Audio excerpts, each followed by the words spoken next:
Chapter 15. Sugar. Tea. Next morning it poured. I took one look at the rain pelting the windows and wished I could stay in bed all day. But it was Monday, and I had an important appointment to keep. Hayden was already awake beside me, reading The Art of Negotiation. How to Argue Like a 5-Year-Old, a book that had been on the bestseller list for 26 weeks. "Are you feeling any better?" I asked. He nodded. "A lot better. I think it's fine." I looked at his ankle. It still looked puffy to me. "Well, you need to be careful. You know what the doctor said." I would take the knowledge that Dr. Peter Herbert's patients typically had 4 legs with me to my grave. Hayden took my hand and pulled me toward him. Then he wrapped his arms around me and kissed me, his hands drifting through my hair. "I love you, Mrs. Haydencroft." "Mrs. Haydencroft." "Ah," I murmured. "I love you too, Mr. Haydencroft." "Maybe someday," he said, kissing my neck. His and Mrs. Haydencroft, breath warm against my skin, will be senator. "Maybe we will," I whispered. Closing my eyes, I imagined us at a fundraiser in black tie at the Museum of Natural History in Washington, D.C. We're navigating our way through a packed room full of dinosaur skeletons. People are grabbing us, shaking our hands. "Senator, Mrs. Croft, over here." I'm wearing Oscar de la Renta and giving air. Kisses. Sounds pretty good, doesn't it? I opened my eyes to find Hayden smiling at me. He kissed me again and then began to pull my ice shirt over my head. Yes, he was feeling much better. "You are not coming with me," I told Hayden as I pushed him back down on the bed. He had put on khakis and a button-down shirt, and was now trying to get a sock over his ankle bandage. Sometimes he could be so stubborn. "Sugar lives all the way up in Pequot," I said. "That's a 2-hour drive at least. You're staying here?" Lila Falk's daughter, Sugar, had not seemed too anxious to meet with me when I called her. In fact, it was only after I suggested I might be willing to pay her a nominal storage fee for taking care of my grandmother's things that she perked up and became a little more accommodating. "I can't very well send you to see this woman by yourself," Hayden said, still working on the sock. "What are you talking about? You make it sound like she's crazy or something." "Trust me, she's not. Besides, I've been all over the state by myself already." He pulled the sock up the rest of the way. "That may be so, but now that I'm here, I'm going with you. But you're not supposed to be on that leg." "Doctor's orders." I bit my lip. Hayden flung an exasperated hand at me. "Till put the seat back and lie down." "What's the difference whether I'm lying down here or in the car?" I thought about that. He wasn't a litigator for nothing. "All right, but when we get there you'll stay in the car off the leg, right?" He smiled and did this little squinty thing with his eyes that meant he was agreeing, but he wasn't necessarily committing. We borrowed a couple of umbrellas from the inn, and Hayden put the passenger seat in the car all the way back as I set the GPS.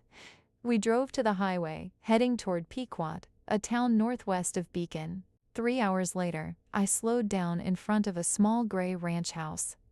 A tattered American flag fluttered in the rain above the front door, and a decaying off-road vehicle, some sort of camper, sat on blocks in puddles by the side of the house. "This is it," Hayden said, scanning the yard.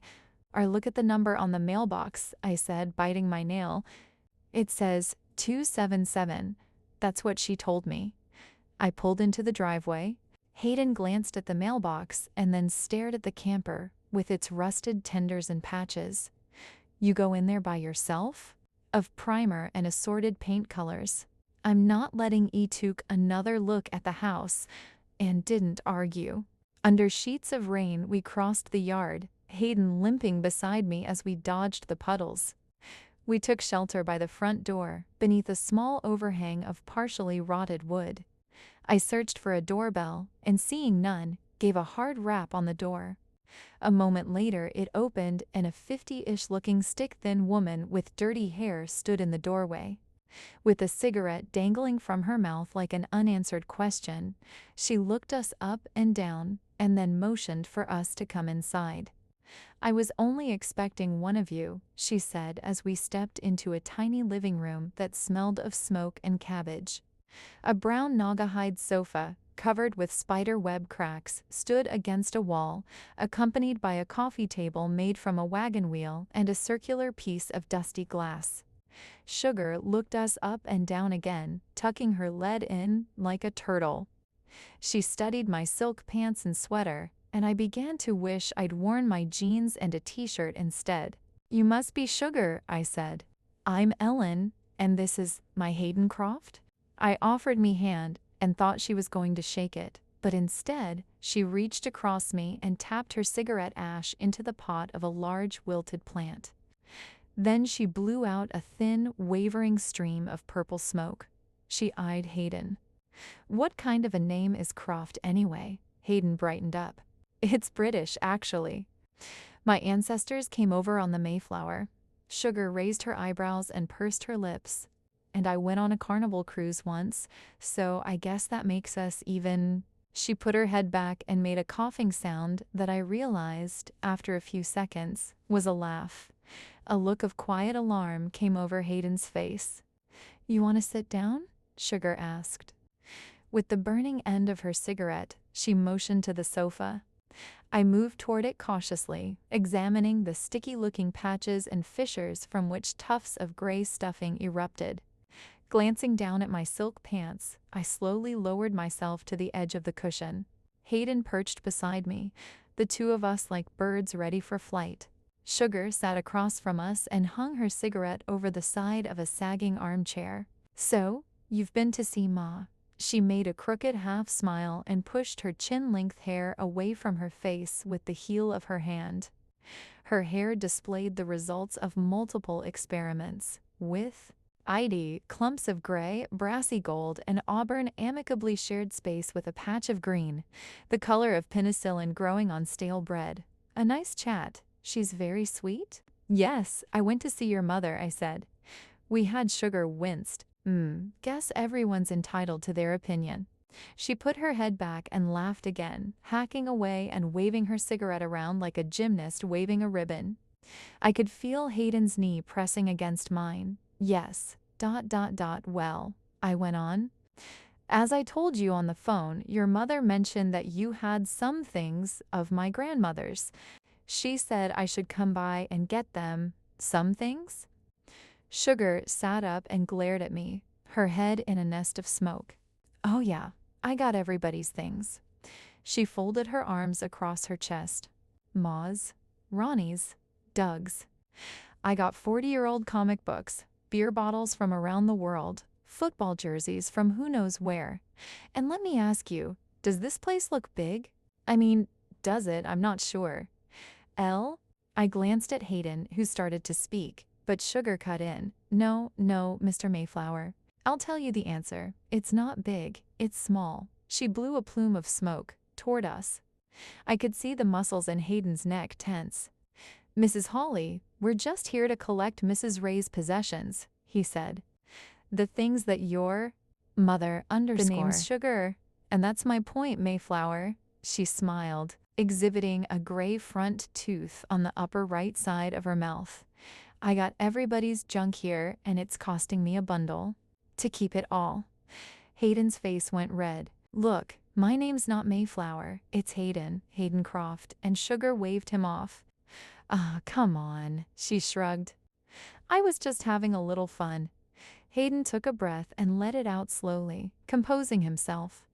He glanced around the room, noting the stacks of vinyl record albums and cardboard cartons overflowing with ancient-looking leather-bound books. "Maybe you should consider selling some of this," he said, "if it's valuable." Sugar exploded into another hacking fit of laughter. "Well, aren't you the bright bulb in the pack?" "That's exactly what I'm doing." She shook her head. "It's slow going, though, writing up them ads and having to take the pictures. And my camera's not too good. Could use a better one?" She winked at me. "A better camera," I said. I leaned closer to Hayden and whispered, "I did tell her I might be able to pay her a little something for storage." "She gives me the creeps," he whispered back. "Don't go overboard." I opened my purse in search of my checkbook. I'm sorry you've had to store Grand's possessions, I said. We really need to get going, but if you'd bring me her things, I'd be happy to pay you some. Hayden's arm launched out and grabbed mine. Has first, Ellen. I think we should see what what Sugar stood up. I'll go get it. One less box. She peered at a purple frog ashtray on the coffee table, moved it about 2 inches, nodded, and left the room. I glanced at Hayden. Really weird, he mouthed to me. In. Odded. Let's get the stuff and get out of here. Sugar returned, holding a cardboard box not much larger than a man's shoebox. Well, this couldn't have taken up much space, I thought as she handed it to me.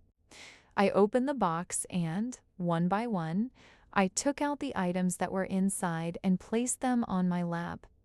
There was a little sketch pad with a pink paper cover, a packet of handwritten notes in what looked like my grandmother's writing, a silk scarf of water lilies on a blue background, a black found book of poems by American poets with a number of pages dog-eared. I made a mental note to see if mending wall was in there, a magnifying glass with a carved wooden handle, a book called Native Flowers of New England with a ragged cloth binding, another cloth-bound book called The Berry Farmer's Companion, and a stack of 20 faded black and white photographs. A few of the photos were of my grandmother, the rest were of people I didn't recognize. I was hoping there might be a school yearbook or a diary, but I wasn't disappointed. I clutched the box, anxious to get back to the inn, where I could spread everything out on the bed and study the items one by one. So this is it, I said, brushing my hand over the top of the box. Thank you. Sugar stared at my engagement ring. Some rock. He'd get that for you. She tilted her head toward Hayden. Mr. Mayflower? Hayden stood up, his jaw rigid. She tilted her head toward Hayden. Besteer. Mr. Mayflower. Hayden stood up, his jaw rigid. Lessons. Tave. Pete, comma.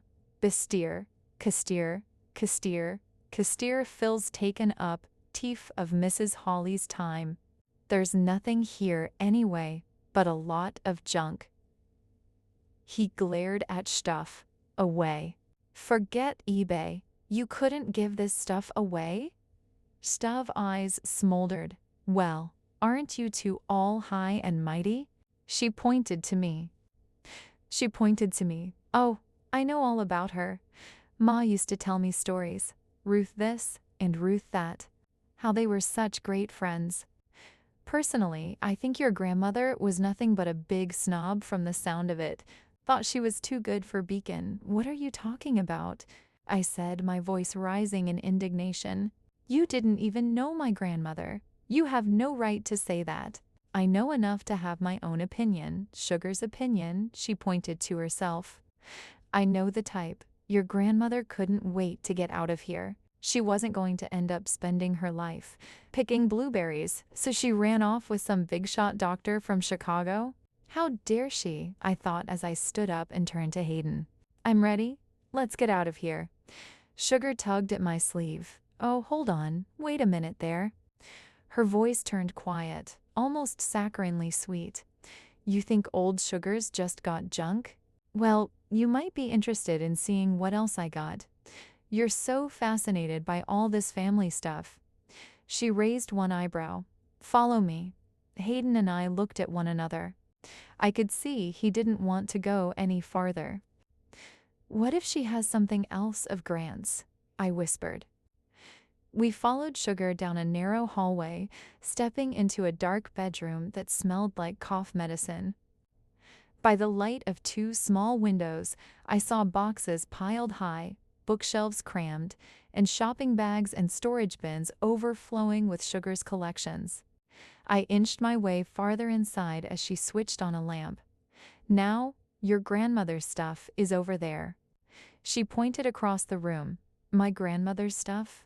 I glanced at Hayden. So there is something else? Sugar led us around the bed to a corner where 5 piles of rectangular boards, some as large as 3 feet by 5 feet, leaned against a wall. "What is this?" Hayden said, moving closer. As I stepped forward, I could see that some of the boards had wooden strips running around the edges and wires strung from one end to the other.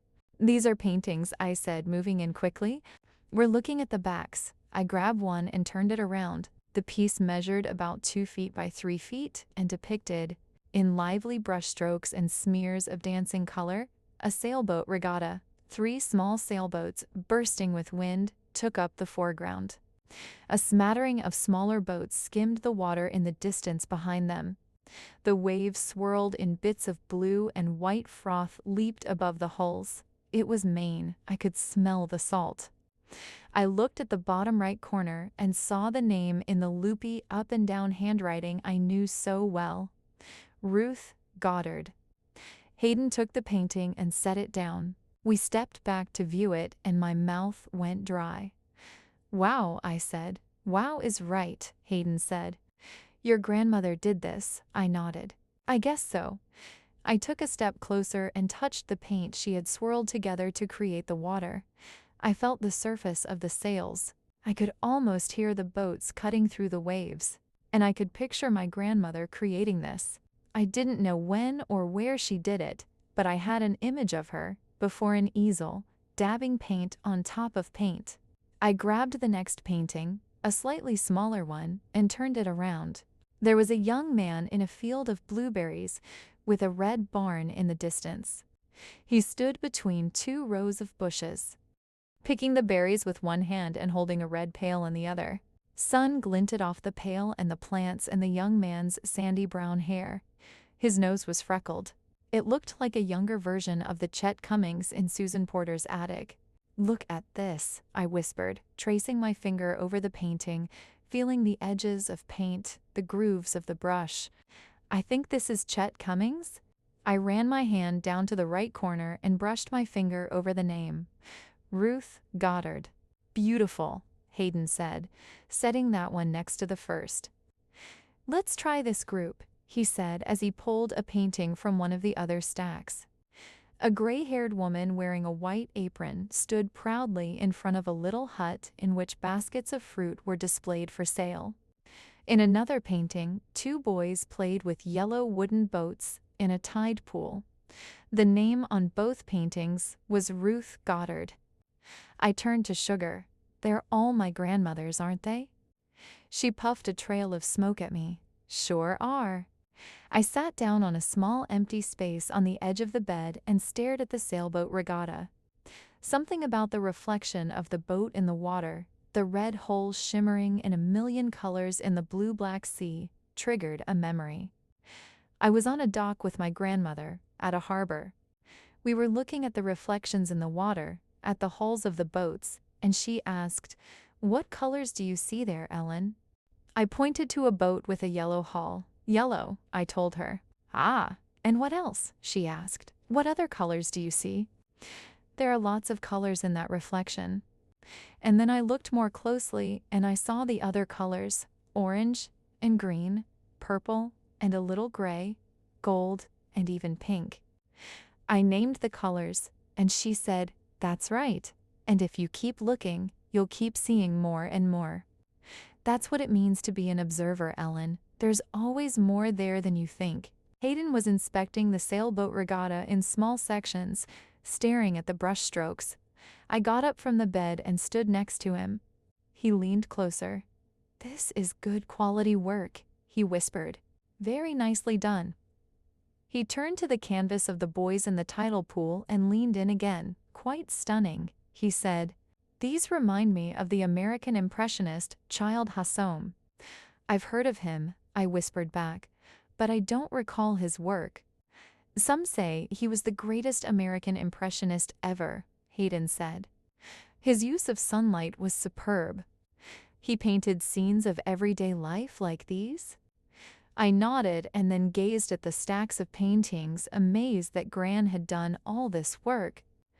"My God, there must be 20 paintings here," I said. 25, Sugar corrected me.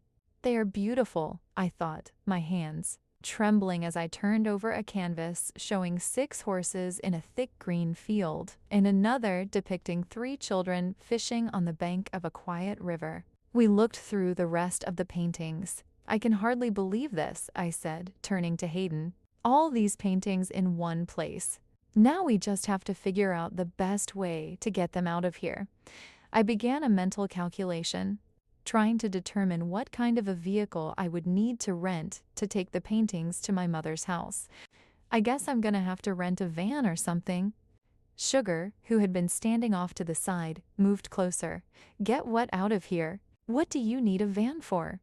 She smacked a spider crawling up the wall. "To take these paintings?" Sugar's eyes dissolved to pebbles. "You're not taking these paintings anywhere?" I froze. "What do you mean? You're not taking them? That's what I mean. Why not?" "They belong to my family, to my mother." I looked at Hayden. The lights flickered and dimmed for a moment, and a roll of thunder spread over the house. "Because I've sold them," Sugar said. I felt the ground shift under me. "You what?" She repeated the words slowly, one at a time. "I sold them. How could you do that?" "They belong to my family?" Ha! Sugar threw back her head. "Where's your family been for the past 60 years then? How come they never came for these?" Hayden stepped forward. "What are you talking about?" "Her family didn't even know these paintings were here." Sugar pointed at me. "Her grandmother gave them to my mother." I took a step closer to Sugar. "Look," I said. "TM sure my grandmother didn't give them to your mother. There's obviously some mistake." "Oh, there's no mistake," Sugar said. "Your grandmother didn't want them. She wanted to get rid of them." "That's a lie," I said. "I don't believe that for a second." Sugar smiled, her gray tooth glowing. "Sugar doesn't lie. And yep, I've sold them. I'm getting $10,000 for the whole heap." She swept her arm over the stacks of paintings. Then she put her hands on her hips and raised a finger. "Unless, 10,000, I couldn't even finish the word. How could she let these go for only $10,000? It was insulting. It was crazy. "For God's sake, you said there are 25 paintings here, and—" Hayden put a hand on my arm, his signal for me to watch my temper.